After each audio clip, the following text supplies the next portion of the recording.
any feelings we have of disturbance about anything that's occurring all comes about in the same way. And that is holding to a thought and then discriminating about whether that thought is positive or negative, and then accepting or rejecting it. And based on the accumulation of doing that, in other words, that system, that process, we accumulate disturbance. We accumulate all these things that we take to be disturbing. Now, most of the time because of pursuing all thoughts via that model, we think that if we want to calm our thoughts down, or if we want to open our minds or become awakened or enlightened or timelessly wise or whatever we might call it, that in order to do that, we have to get less of these disturbing states. That's what we usually assume, only because we've been habitualized to over and over again accepting some things, rejecting others, and then accumulating the disturbance around what we decide is unacceptable. And so many of us, when we hear about complete mental freedom, we're sure that complete mental freedom has something to do with completely stopping thoughts, especially disturbing thoughts, and that mental freedom must have something to do with only having positive states or positive thoughts and emotions and experiences. Because we have a habit of dualist perception, we just see everything that way, including mental freedom. However, within the expanse of the basic space of awareness, all these thoughts that appear, what I just call points of view, appearing in the all-encompassing pure view of awareness, all of them are equal. They're absolutely equal. They have never been troublesome in any way. It's only when we take them to be troublesome that they are. All they are is the dynamic energy of awareness and nothing else. So we could call this, another thing that we could call this process I just described is old mind. And this is just in a very simple human way. We don't have to say that it belongs to any kind of category of inquiry, like philosophy or spirituality or religion. We'll just say this is about being human. And there's the old mind, and the old mind holds to thoughts and discriminates as to whether they're good or bad, positive or negative, and then based upon that accepts or rejects and accumulates disturbing states based on that acceptance and rejection. So we'll just call that old mind. It's just one way of looking at things, one way of seeing things. Now, new mind is not something other than old mind. So new mind and old mind aren't two. The distinction is in whether or not there is distraction by thoughts, whatever they are. When there's no holding to thoughts, they continue to appear, but whether they're judged to be positive or negative matters not. There's just complete relaxation in relation to anything that appears. And it isn't a state that's dissociated from what appears, but rather because awareness is what is the root of everything that appears, awareness is inseparable from these thoughts. So it's awareness that becomes predominant rather than the dictionary definition. Now, another way to look at this with a very simple illustration is just to take a dictionary. It's a huge dictionary, an Oxford Unabridged dictionary, or one of these other dictionaries that you need a special room for. It has so many words in it, and there are probably even more words than that because there are many colloquialisms that aren't in the dictionary. But say we had a book and it had every word in the world in it. To judge our thoughts, no matter what they are, thoughts about emotions, experiences, sensations, to judge these thoughts to be troublesome is like saying a dictionary is troublesome. Now, a dictionary, it can cause us no trouble. It really can't cause us any trouble. It can only cause us trouble if we look at all those words and then we decide that they really can upset us or not. Now, so why bother? Why bother to even know about this? Well, the reason that we should bother with knowing about this is twofold. One is that in knowing about this and training our perception to completely relax and open from this tight hold and focus on all the thoughts, we enter an entirely new way of being. Rather than this constant process of acceptance and rejection of what is good and what is bad and living within such a tight paradigm of this and that and is and isn't, we completely relax into a space of wisdom that is completely beyond assessing things as to whether they're good and bad. So we open up into a non-conceptual, conceptual space. These two are not two, where we have complete wisdom, primordial wisdom, timeless wisdom that doesn't need thinking to arrive at decisions, that doesn't need thinking to arrive at benefit. And the only way that we can open up to this reality within ourselves is just to relax perception. That's it. If we try to add in all kinds of things to evoke what's already present, then we're going to be off on endless detours. So if we think that we have to do things in a certain way or twist our body into a certain shape or repeat certain words or worship something, then even though this is what we want so much, what we want more than anything, we're going to veer off away from that.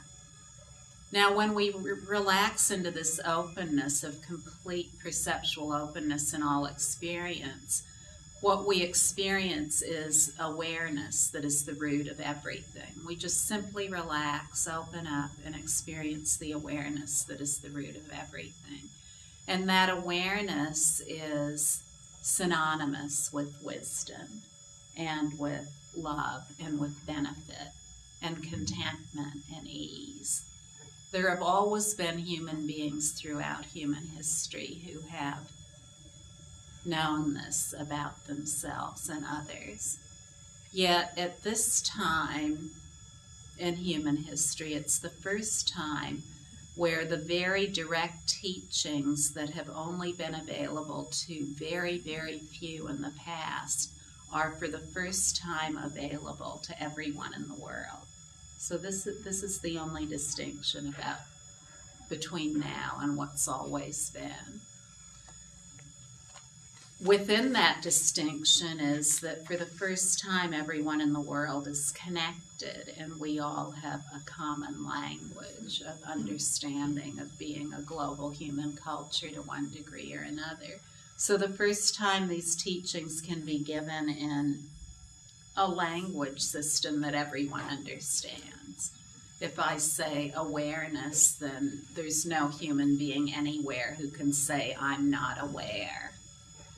But if I say something like Dharmakaya, well, then there'll only be very few people who understand what that means. But if I say timeless wisdom awareness, then it's very likely that many more people can relate to that. So there isn't any special language system that has ownership over the complete freedom of everything as it is. And there's never anything in the way of the complete freedom of everything as it is. If there's anything at all that even subtly we believe is in the way of the complete freedom and openness of our perception, then we need to really know that that's just a point of view. That's all it is. No matter how many people might believe it, it's just a point of view. When we just rest as the relaxed openness of perception in relation to everything that appears, then more and more we can inquire into all phenomena and understand them completely. We can inquire into all points of view and understand them completely. Now, many of us have a point of view that we are originally flawed in some way, that we as human beings have some kind of stain or mark that is very difficult to overcome. And this stain or mark is so pervasive within human culture that most of us never even think about it. And some of the names by which this stain or mark are called are original sin, reincarnation, karma. Does anyone have any other words they've used to describe something similar? Pain body. Pain body. Ego. Wounded child. Wounded child. The terms like pain body and wounded child are they're really a watering down of the impact of words like original sin, reincarnation, and karma. Those words are incredibly impactful. When we hear those words, the first thing we think is that applies to me, and I'm a sinner, or I'm flawed in some way karmically that excludes me from being mentally free. Now, all I have to say about that is just relax whenever any ideas like that come about, because the way they come about usually is that we feel unworthy. We feel unworthy to enjoy complete mental freedom. We compare ourselves to someone else, usually as an historical figure, some great being living now, who's totally free and being of tremendous benefit, and we say, oh, that's not me. You know, I'm one of the ones who's karmically bound. I'm a sinner.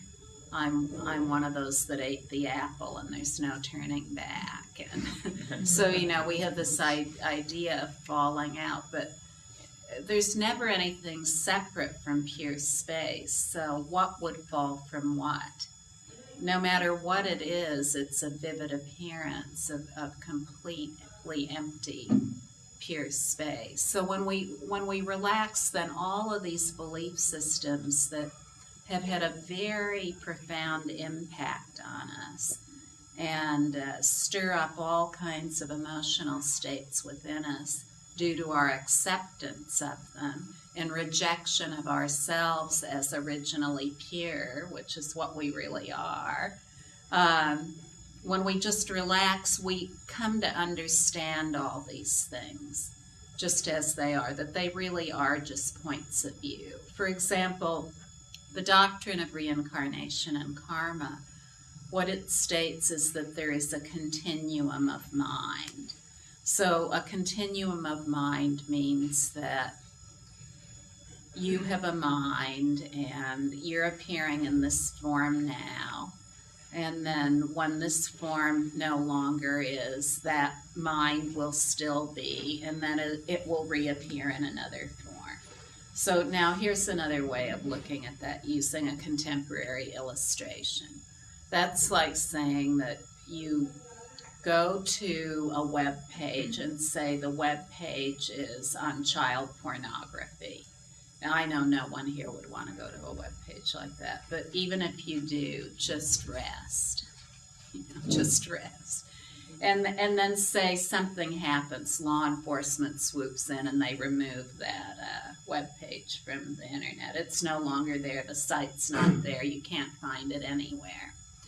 And then someone else buys that URL, and then they put up a site on the birds and the bees and the butterflies and that kind of thing. Well, you know, these two things are a direct illustration of what is supposed to come about in karma and reincarnation. That there's some kind of continuum of space, and that one thing is replaced with another due to one's good and bad actions. But when we really consider space itself, one of the things we can see about it is that it's completely timeless. It's never had any time. We can't say that the sky up there is the sky of the present and it wasn't the sky of the past. And that there'll be then a future sky that takes that place. So the purity of space is just as it is completely free of all these concepts of one thing or another. It's just completely free of all these concepts of one thing or another. There's within complete timelessness, there's never been a continuum of any kind. How could there be a continuum or any kind of sequence in timelessness? So within timelessness, there's the freedom of creating time and space, just as things to kind of play around with, but they're always timelessly free. Time and place are always timelessly free. Pure space has never fallen into time. It's never been made into time. So time and space are simply concepts that are empty of an independent origin. They have no origin in their own right. They're not a specific thing. And these other things that we learn about ourselves aren't either continuum of mind, original sin. The original purity of space guarantees that everything is primordially pure. Today, with all kinds of scientific instruments, we can see that everything is made of space. Human beings, trees, the sky, buildings, birds. So, you know, this isn't so remote any longer. And we're creating all kinds of materializations that point to that too, such as the internet and telecommunications. We have all these ways of being together that don't involve bodies or anything. We can't really even prove there is a body anywhere when we send an email. So you see, our ideas about all these things are really loosening up.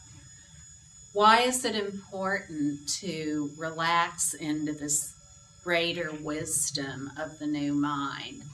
The reason that it's important for us as individuals is that it gives us total well-being.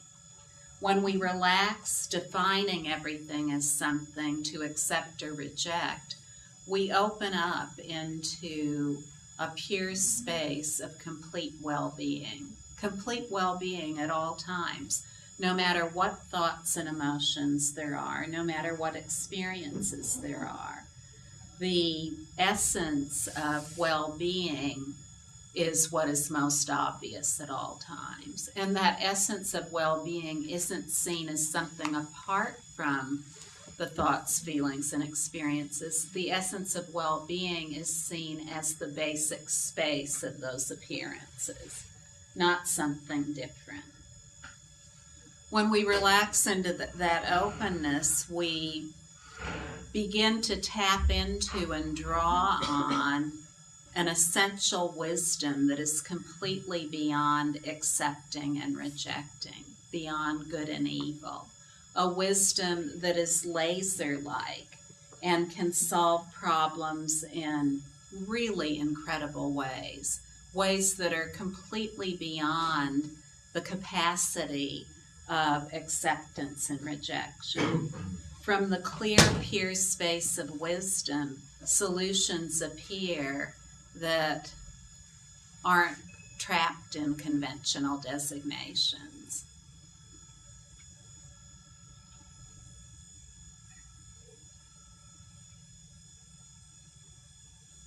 We as a species really need to open up into the new mind and really understand ourselves as we are in order to thrive.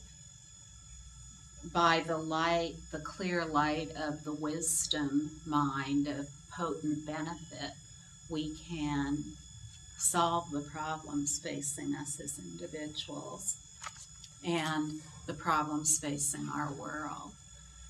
No matter how much we've accomplished in our life, in other words, no matter what great accomplishments we've had, the accomplishments we're capable of are vastly greater, many orders of magnitude greater, by relaxing into the openness of the new mind.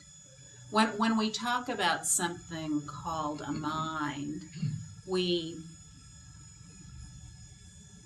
have really trained ourselves to believe that the mind is in here somewhere, that it's a flesh and blood thing, an organ, and it's probably in the brain. And even if we've heard other things about the mind, it may really be a stretch for us to get out of feeling that the mind's right up here. Even if we hear the mind's in every cell of the body, it's we can't really even understand it intellectually, let alone decisively experience it.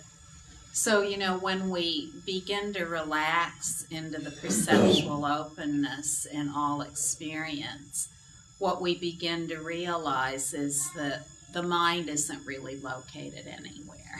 It doesn't have a location. It seems to have a location only because we've trained ourselves to believe that that is true. But when we relax completely into the openness of the vast expanse of infinite space, we realize that the mind has never been trapped anywhere, and that this mind is synonymous with awareness. And it isn't something that's divided up into a lot of bits and pieces between different beings or different things. It's just a wide open space that has never been caught anywhere.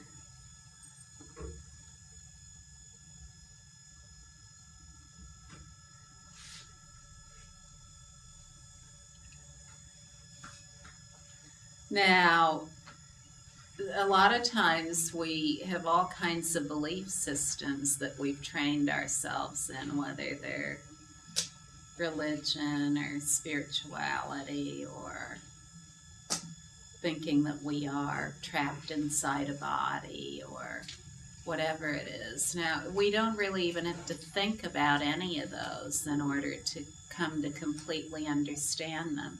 All we have to do is relax and not be distracted by the thinking. So this is what complete freedom is. The complete freedom of timeless wisdom is to relax body and mind completely in all experiences without distraction by anything that appears. And so without distraction means that when a thought or emotion or experience comes up, there isn't any distraction into that, such as, oh, I was blissful yesterday and now I'm morose today. So I'm morose, that means I've got to get back into blissful.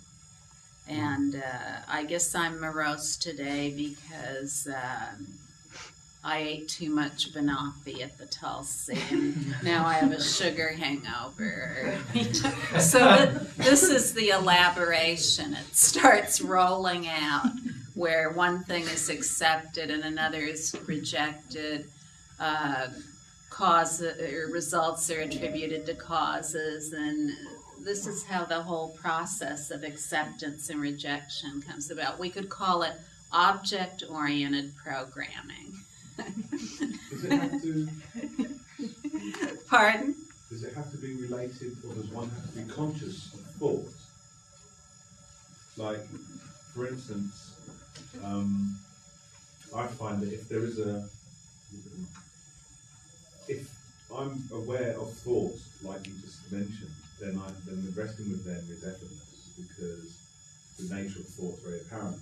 However, in some situations, like yesterday, there seems to be behaviour that comes out that's so rapid with no thought. Like there was a bunch of Indian guys I spoke with one evening, which was a lot of fun. The next day I walked past them, and one of them said something in Hindi. They started laughing, and my background was what you're saying. It didn't seem to have any thought. And again, when I was sitting with Catty yesterday, we was having a conversation, and the waiter started shouting honey, honey, honey really loudly with honey lemon.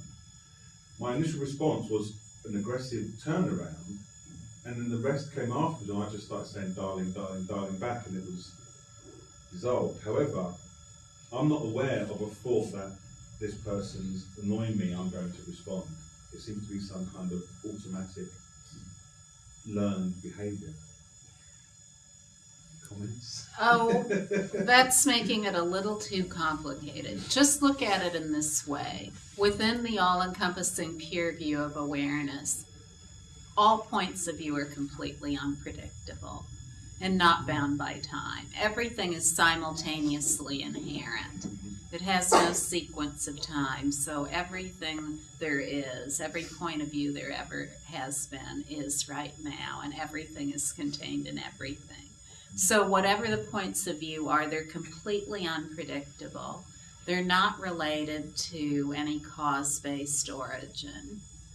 Just look at them as spontaneous appearances of awareness and nothing else, and continue to rest without needing to make anything out of anything.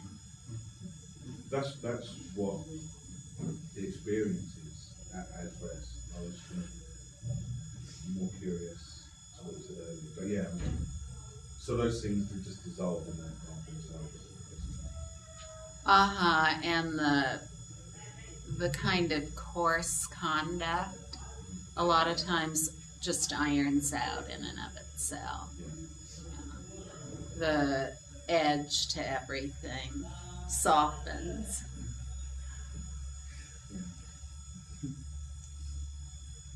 A lot of it, one of the illustrations that's been used traditionally is the potter's wheel.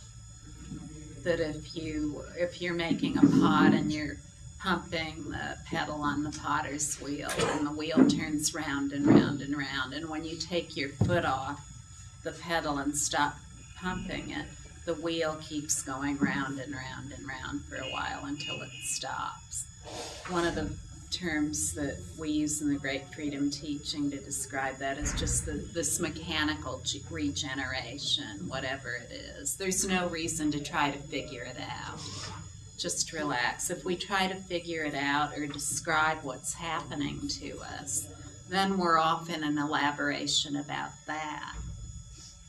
To just simply rest and allow everything to be as it is, and just be filled with the joy and gratitude of knowing about being able to relax perception. There's an upwelling of tremendous joy and gratitude in that, and also devotion to just resting is that, because it's certainly such a relief, and it's quite a boon. It's like finding the treasure in life. It's like always having had a huge pile of gold or an enormous diamond, but never being able to recognize it because you didn't know what gold or a diamond was, and thinking that you're in poverty. And then all of a sudden being able to identify gold and diamond and saying, wow, I'm a rich person. I'm totally rich. I've always been completely free. And it isn't anywhere else. It's all right here. It's right here as everyone.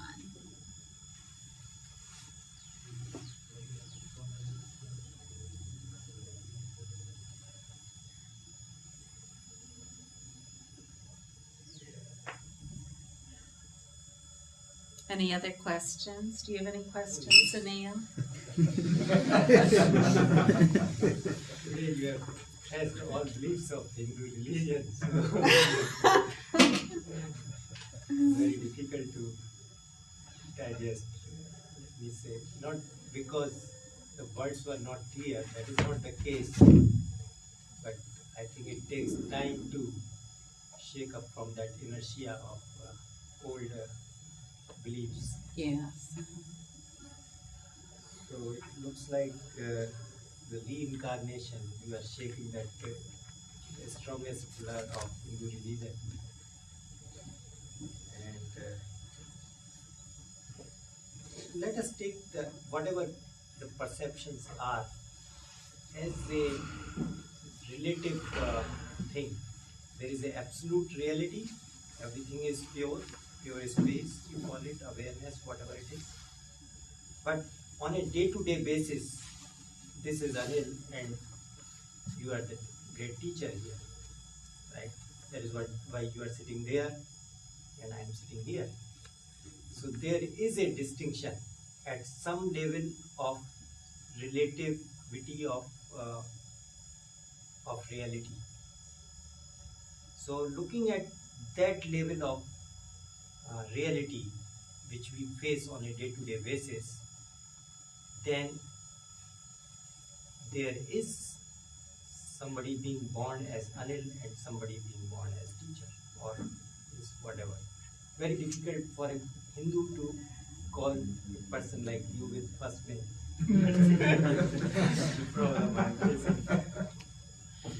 So, feel free.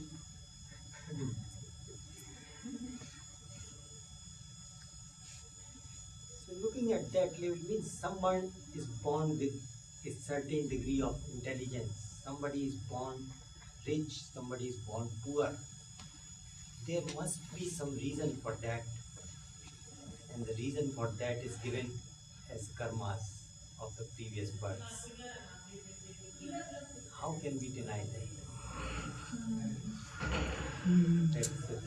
Thank you for such a beautiful question. Now, this is a very common belief, isn't it? It's the belief of karma, the doctrine of karma and reincarnation in both Hinduism and Buddhism is an attempt to explain why things are the way they are, yes. Correct? Yes. That's all that it is. And this doctrine is also ancient. It's been around for thousands and thousands of years. So at some point, someone, somewhere, we don't know who it was or where it was, came up with this idea. A person just like you or me said, oh wow, there's some people are rich, some people are poor, some people are suffering, some people are happy. Why is this? And they thought about it for a little while and then they said, aha, it's because of this. So, this is how all belief systems come about. An easy way to think about it is just to say, okay, well, no matter what I've believed about reincarnation or karma, I'm going to look at it for now as a point of view. And when it comes up, I'm just going to allow myself to rest. And I'll just know within myself that the more I rest, the greater understanding I'll have about karma and reincarnation. Sorry, could you say that again? Continue to rest. It's just like in your meditation practice. You were using different supports for your meditation, mantra, one-pointed concentration, other things. And then you decided you just drop them and rest. And so through that, it bore great fruits for you. So now I'm asking you to do the same thing in relation to this doctrine of karma and reincarnation when it comes up. Rather than using it as a support for who you take yourself to be, rest completely without any need to know anything about it. Why it came about, why some people are rich, why some people are poor. Just rest. And you will come to a point where you understand karma and reincarnation completely. Wouldn't you rather have your own first-hand experience of the true nature of karma and reincarnation than what someone else has told you about it? Oh, I would like to. Yes. I would appreciate that. This will come with the timeless wisdom of rest. Now, you know, when I had this complete shift 25 years ago into complete perceptual openness in all experience, it came about through resting in the immediacy of all perceptions, all my belief systems and assumptions, really committing to that. And then over a period of time, everything became equal. And so I hadn't been exposed to the karma and reincarnation doctrine, but I had been exposed to the doctrine of original sin, which is really very similar. It's very similar, except it doesn't talk about rebirth. It just says you're all bad. There aren't any good ones. So you're all flawed, and you all descended from Adam and Eve, and they did something wrong. So now this is what I can tell you about my own experience with that. When I was a small child, I was trained as a Catholic, and then the time came when I learned about being a sinner, and I had to go and make my first confession and tell the priest what my sins were. But when they started teaching me about sin, I had a response of total revulsion in my body. It felt so wrong. I just knew for sure that there wasn't really anything like that. That I knew for sure that there was love, and I knew for sure that even though there was this thing that everyone believed in, that it couldn't be quite like that. Now, when I had this shift 25 years ago, I knew that conclusively then. You see, I knew that conclusively. So through rest, I came to a complete understanding about reincarnation and original sin and karma. And then when I hear things that are attributed to karma and reincarnation, I find them totally unacceptable from the viewpoint or vantage of complete perceptual openness. For example, just recently I was reading about the doctrine of karma and reincarnation, and a being said that, well, people are starving in Africa due to their karmic activity in past lives. The reason that there are people starving in Africa or India or anywhere else right now is due to them being karmically bound. In other words,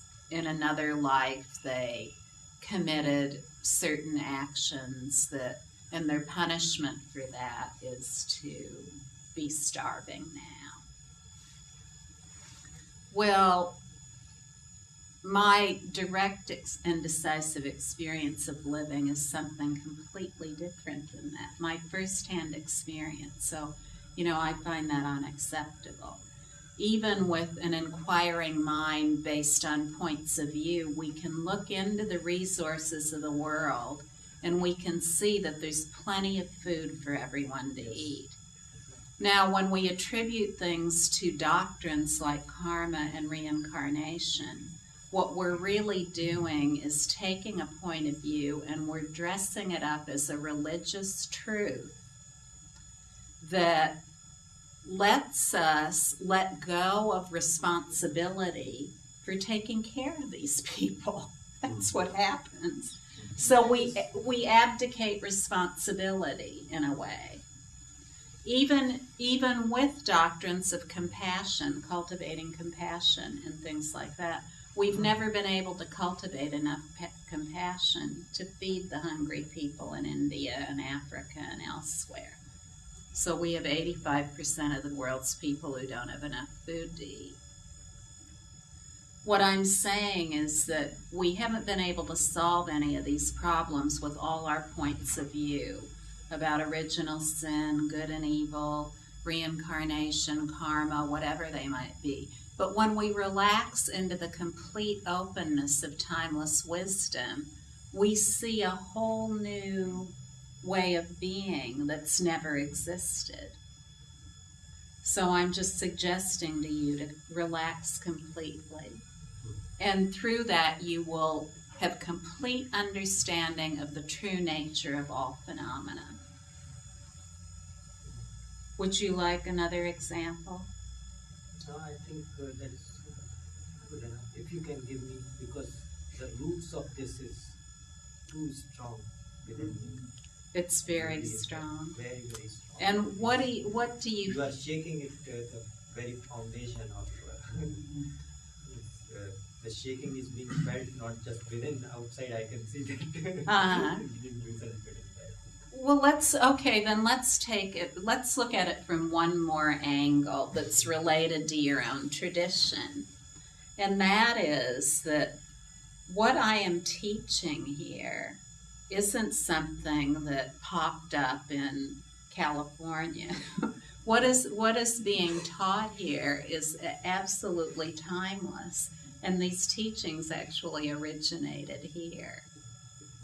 These are Hindu and Buddhist teachings: to rest imperturbably without describing anything, to rest naturally without seeking anything. These are the epitome teachings of both Hinduism and Buddhism. So no matter how many great beings there have been serving the needs of so many other countless beings, there have always been epitome teachers and teachings. And whether they've been Hindu or Buddhist or whoever they've been, they've reached the point where they've said there is no karma. There is no reincarnation. There's no need for meditation. So you see, that's another way of looking at it too, that even people who have believed so deeply as you do in these doctrines, through their practice of resting imperturbably in relation to all points of view, have realized that karma and reincarnation have never been. Could you quote names of any great sages in this respect? You said who have promoted that sort of teaching? Oh, sure, I could give you a very long list. Maybe anyone in the last 100 years?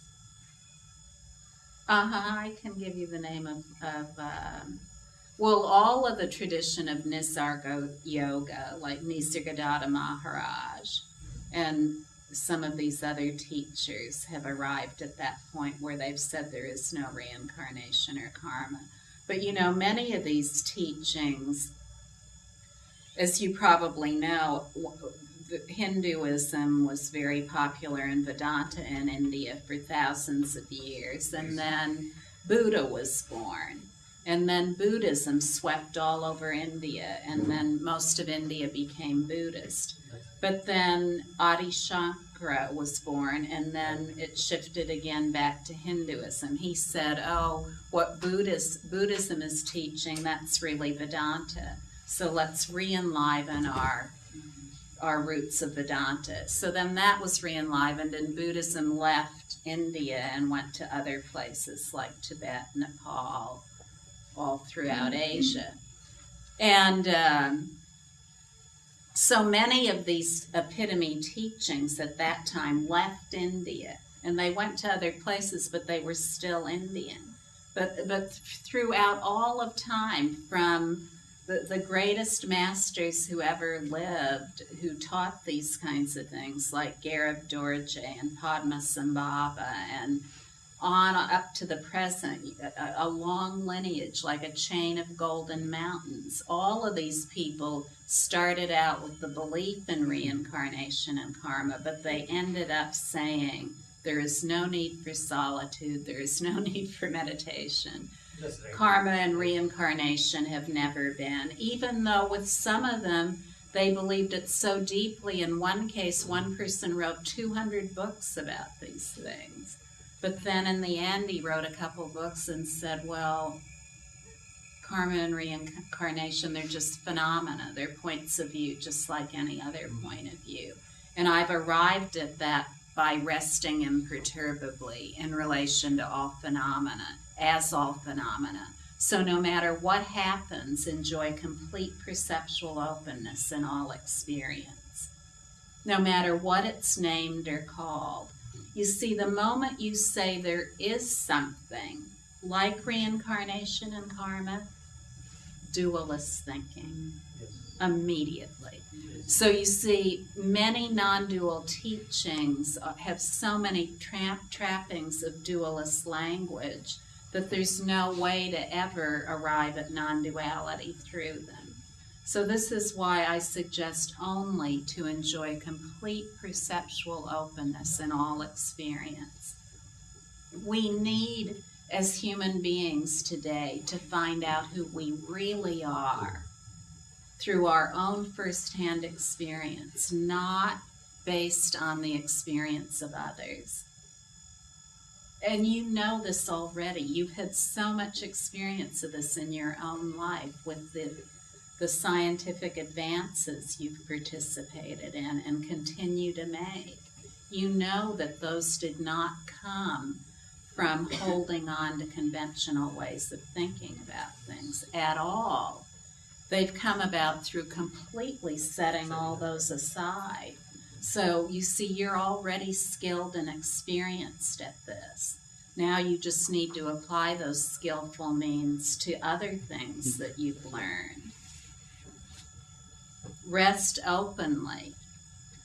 Just, in the same way as when all of your advances have come about. No matter how much you've learned in computer science, you had to go beyond that.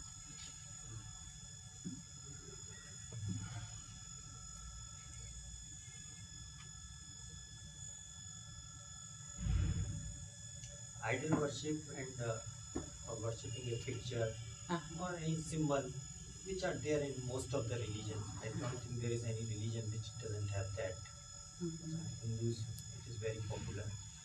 In Christianity, I think also. Yes. Cross, symbols have always been important to people. But you have taken away those also today. That's a very good point. Now, nothing has been taken away. That's what I will say.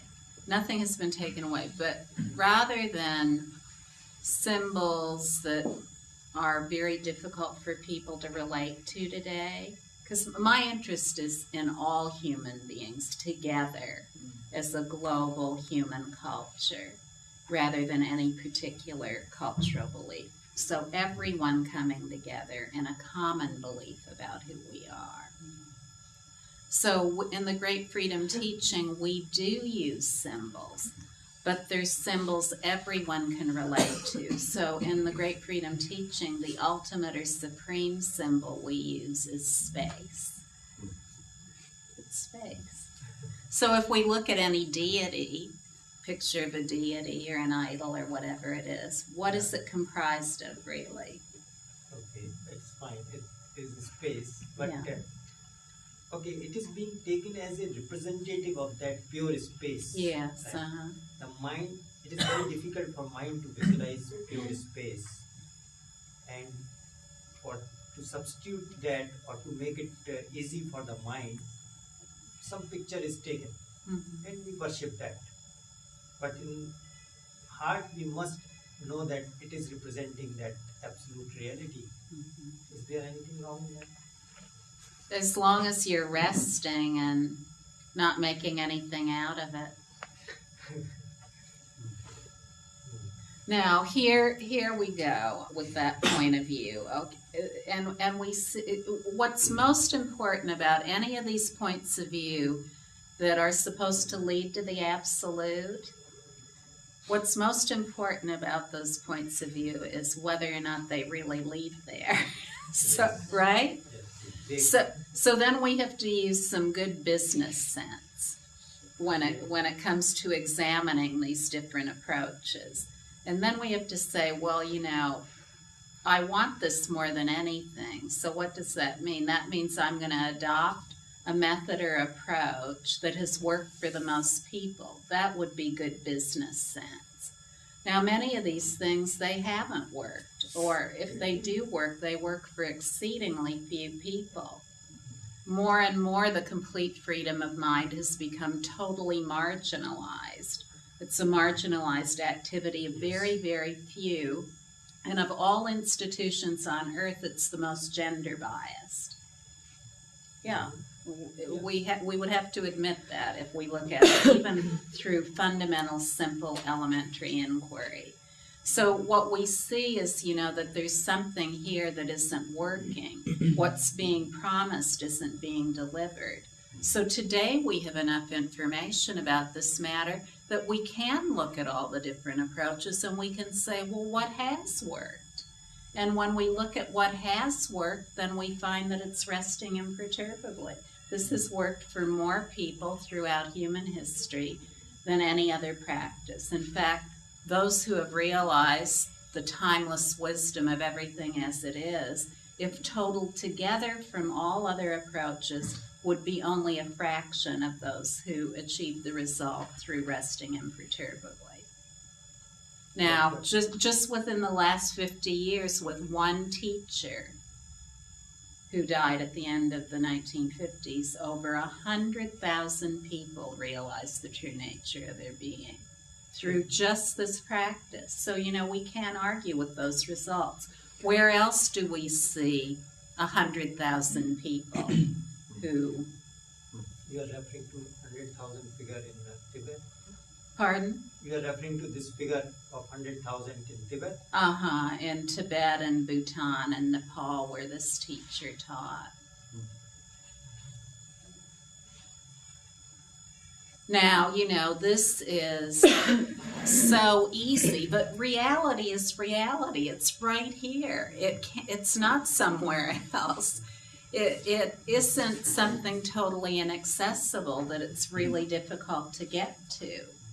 It's right here in the relaxed nature of our own being. And I'm not telling you to not believe anything. I'm not saying give up all your beliefs. I'm just saying rest completely as that belief and come to know everything about it that can possibly be known, and you will arrive at your own conclusions. You will arrive at a conclusion based on peaceful intelligence. The peaceful intelligence that is inseparable from what you call the absolute.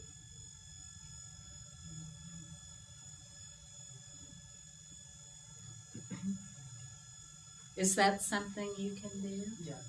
Great. It is not that there is not enough faith in your teachings. Mm-hmm. It is just the belief system has gone down in each and every blood cell. I It is very understand. difficult to. It is taking a little bit of time to shake that off. I completely understand, and that's fine, that's beautiful, that's normal, that's just the way it is, because all points of view, no matter what they are timelessly free. And some of these points of view, they really have a big effect on us. We were talking about it yesterday afternoon in the retreat. When we begin to rest imperturbably, at first we rest as all our overt points of view, the points of view we've always had, And then the more we rest, the more some of these others we start to look at and wonder about. So the more subtle beliefs we've had come up. And what usually looks us right in the face at some point is this original flaw that we feel, that we're somehow flawed. And we can have all kinds of feelings of unworthiness then. Unworthiness of being the absolute pure space, unworthiness of complete freedom. And these feelings can be very strong. They can feel like unworthiness or impending doom or incredible anxiety and worthlessness or whatever it is. But all these are just points of view too. They're not any kind of fixed identity of what we are.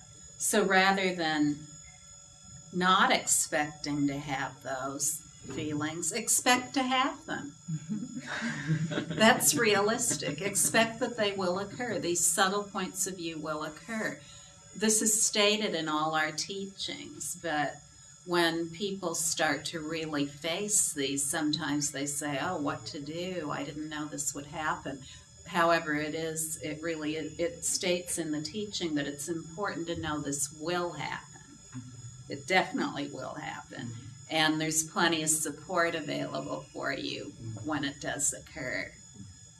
Another thing that's really wonderful today is because of the way things are with instant communication with everyone, there's 24/7 support through the Great Freedom Teaching, just like one of those convenience markets where you can go in and get a soda any time of the night or day.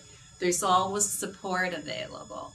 So if you're facing anything like this, help is just a chat away by phone or email or whatever it is. It can feel scary, and that's okay, but there is support available. You're not in it alone. There is support for resting naturally. But all help is available in the awareness itself. Pardon? All help is available in the awareness itself. It is, It is available in the awareness itself, and because everything is awareness, that includes nothing and everything. So we when we talk about that in the Great Freedom Teaching, we talk about the 4 comforts, and they are the practice of imperturbable rest, without distraction by points of view, without the need to change or do anything about points of view. And 2, the teaching, 3, the community, and 4, the teacher. So all those are vivid appearances of awareness and nothing else.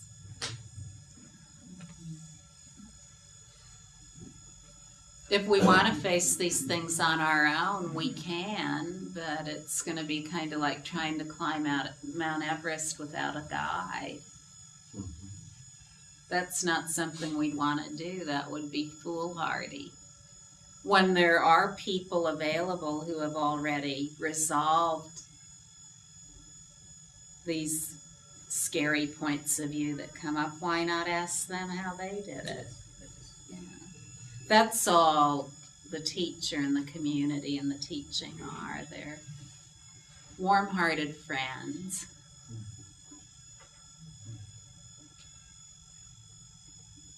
Somehow, I keep comparing your teachings with one of the greatest non-duality teacher, Sri Raman Maharshi. Oh, So, although his teachings are absolutely, or in core values, are quite similar to yours, but the methodology is quite different. And he also says that grace of Guru or the teacher is required for permanent settling down in that awareness, let us say, putting in your words. Could you please comment on that? although he says Guru is not different than that absolute reality. Yes. It is the same thing. But Mhm. still, a personified form of that absolute reality is required to realize that absolute awareness, absolute reality. Mhm. Well, complete rest is grace. So there's never been anything that's outside of grace. Yes. The way to make use of a teacher is to rest as that in which you and the teacher appear.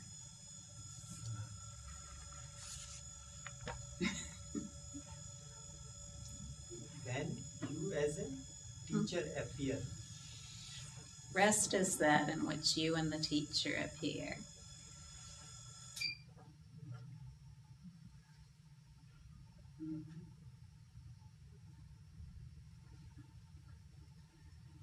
When we hear a term like Guru's grace, it means different things to different people depending on our filters. In other words, our points of view. So one person might take Guru's grace to be one thing, and another person will take Guru's grace to be another thing.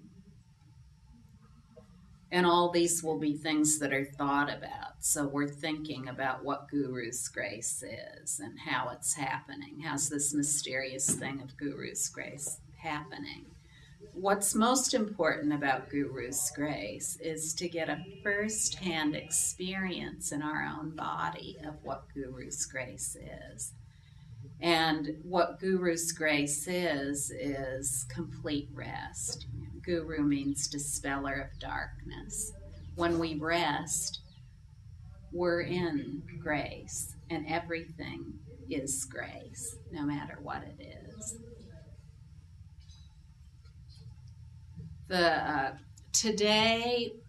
Today, a lot of the forms that may have been very successful at one time just aren't working anymore. So, it's up to us as human beings to enliven new ways of looking at that. And today there are many people in the world who, when they hear Guru and having a Guru and relying on Guru's grace, they run so fast the other way and so far. They really don't want to have anything to do with that. Yes, the majority will be, but... there will be some that do, and that's beautiful and good. It's really good. It's really good. If you feel moved in that way and it's totally natural to you, that's great. However, some people just don't feel moved in that way, and they never will feel moved in that way. So to hear something about the four comforts and rely on the four comforts and the support of the teacher, that's something more people can understand. If you say rely on the support of the teacher, it's the same thing as saying take refuge in the Lama or take refuge in Guru's grace. We need to have an expression that invites everyone in. And then resting, we can dabble in whatever we like. If we want to be totally devoted to the Guru, completely in love with the Guru, and not spend a moment away from the Guru, we can do that. But not everyone will want to do that. So whatever it is, it's important that it be available to everyone. The true Guru's grace is that touches everyone impartially. It touches everyone impartially. This is more important than anything. When we rest naturally, we learn definitively what all of these things mean in an ultimate way.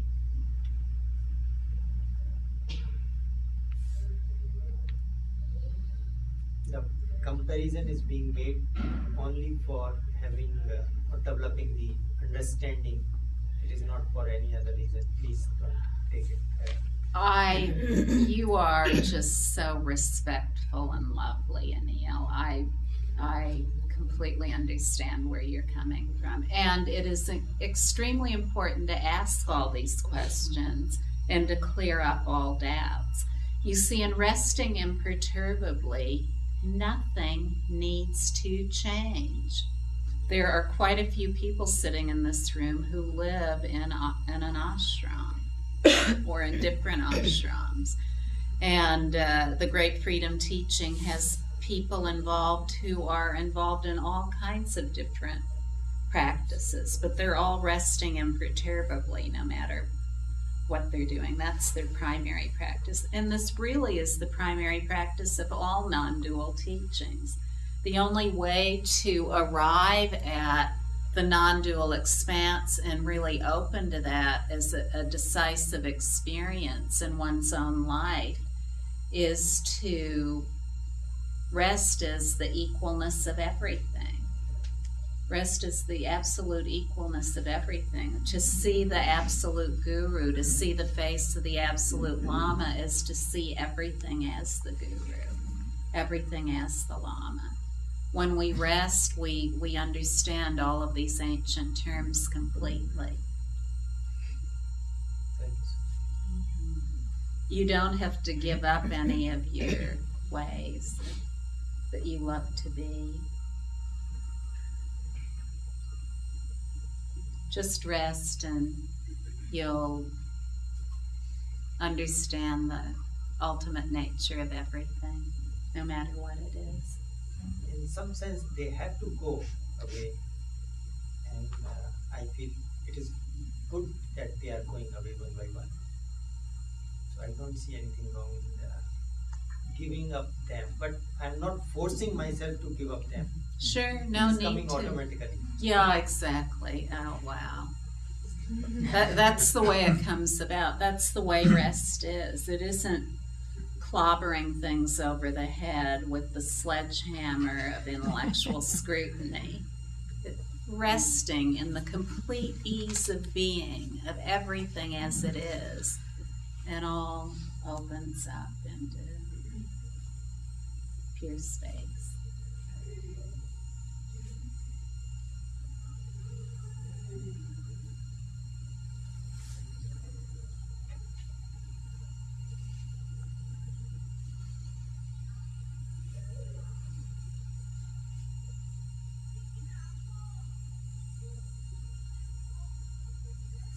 Are there any other questions?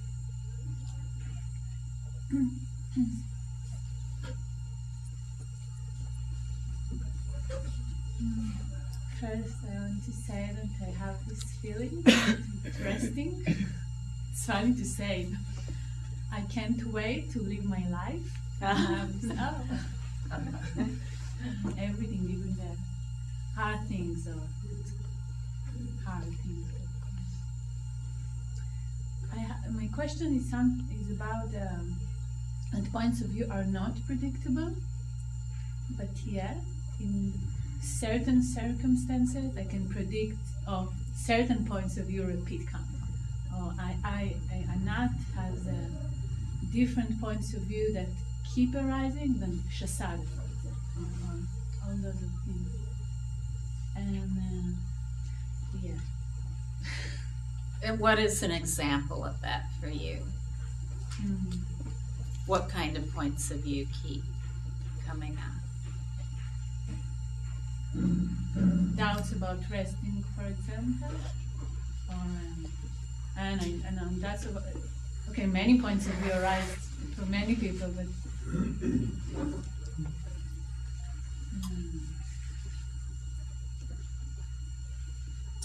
wow, why it's so hard to find?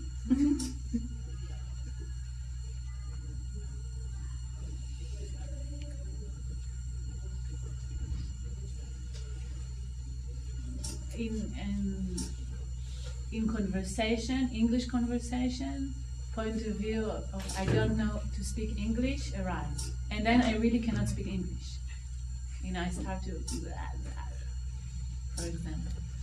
And Shah is Hebrew speaker as well, and it doesn't happen as far as I know. I mean, this point of view does not arise. Mm-hmm.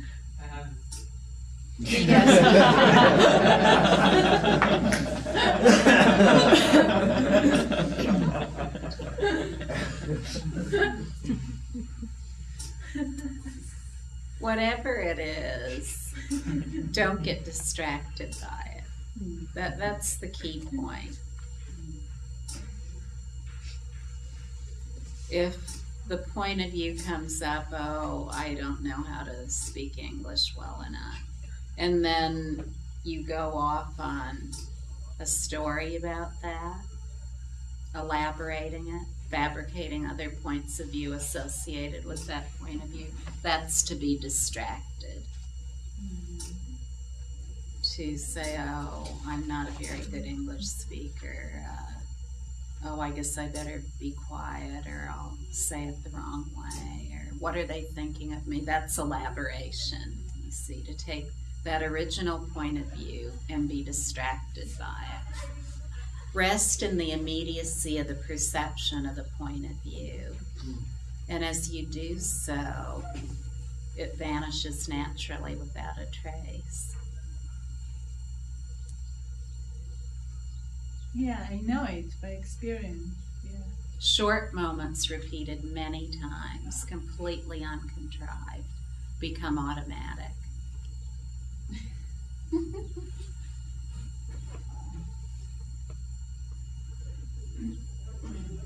One of the reasons I ask this question is that point of view that I have from Vipassana teaching about accumulation of points of view, accumulation of negative reactions. They call it sankharas, you know this term, you know? So sometimes it seems to be like that because of the repetition of things that keep arising. So it really feels, it seems like, I have this accumulation, and then it arises.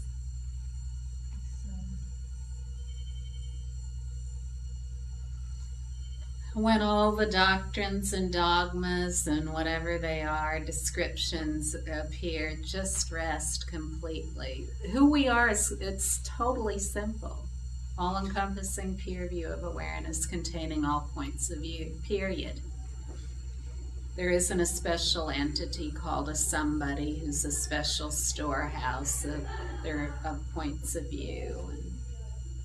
And whatever there is to understand about individuality is most keenly, precisely, and specifically understood in complete rest.